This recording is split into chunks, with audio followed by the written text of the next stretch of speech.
We're now ready to take a look at our full MOSFET structure. So keep in mind, in the previous videos, we were only considering the MOS capacitor, which is the central portion of the device here.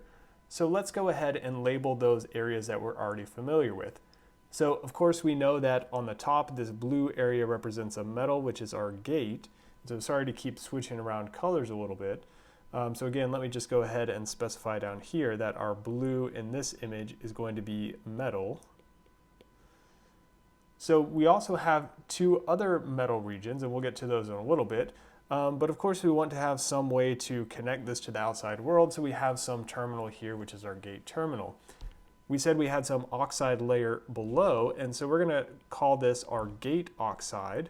And that's to distinguish this from the other two oxides we see on either end of the device. So one over here and one over here. And these are called our field oxides.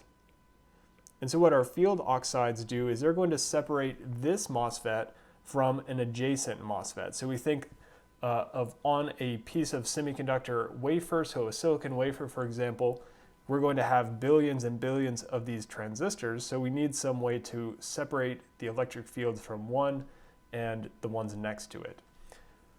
So of course, down here in our substrate area, we have our semiconductor, and let's just go ahead and keep on assuming we have a p-type for now. But of course, there are analogous cases. If we have an n-type substrate, we're just going to switch a couple of things around.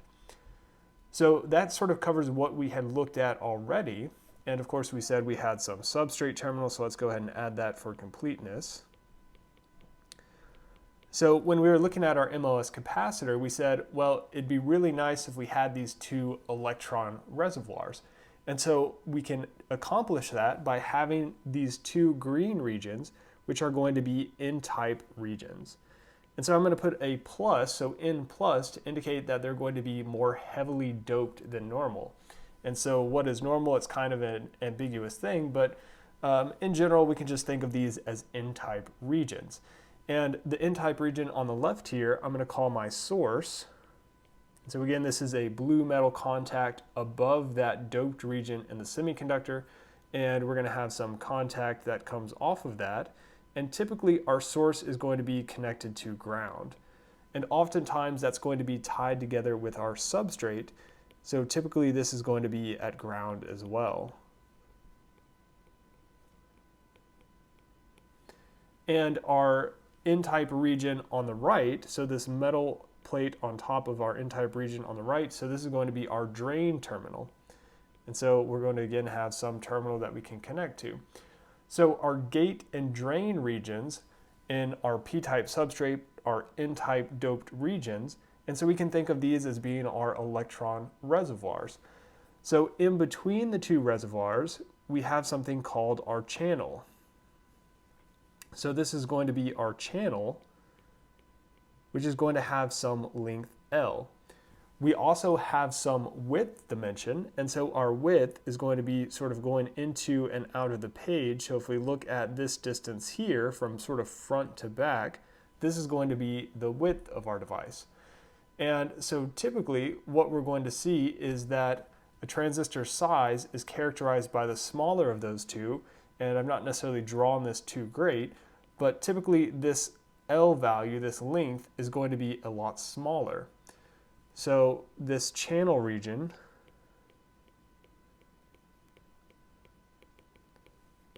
L, or length L I should say, so channel region with our length L, is typically going to be on the order of tens of nanometers or even smaller for our state-of-the-art devices. And so just sort of as a quick aside, state-of-the-art devices are no longer planar, but they're now three-dimensional. And so that allows us to get even smaller. You'll also hear this length L referred to sometimes as the critical dimension, or CD. And so again, that's how in industry they'll reference a generation of devices. So maybe a 100 nanometer device, so that indicates that the channel length is 100 nanometers. And again, typically that channel width, or W, shown up here is going to be a larger value. But of course it makes it sound better and smaller if we refer to it by that smallest dimension.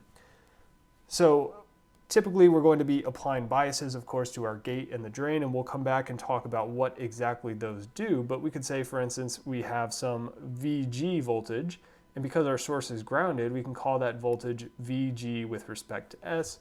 And similarly over here, we can talk about our drain voltage, VDS, again, because our source over here on the left is grounded. And as we look more into the operation of the transistor, we'll see why we've chosen to call these source and drain regions. And so ultimately, it's going to relate to where our charges are coming from and where they're going towards. So typically, we're not going to need to look at that complicated 3D drawing, but we're going to be able to get by with something more simple, this little 2D figure here. And so this represents the same thing. So we see we have our source, our gate, and our drain, our substrate, and honestly, typically we won't even include this substrate, at least for our relatively simple analysis of our MOSFETs. And of course, we still have this same channel length here between our source and our drain L. As I mentioned before, we could also have an N-type substrate, in which case our two doped regions for our source and drain are going to become P-type.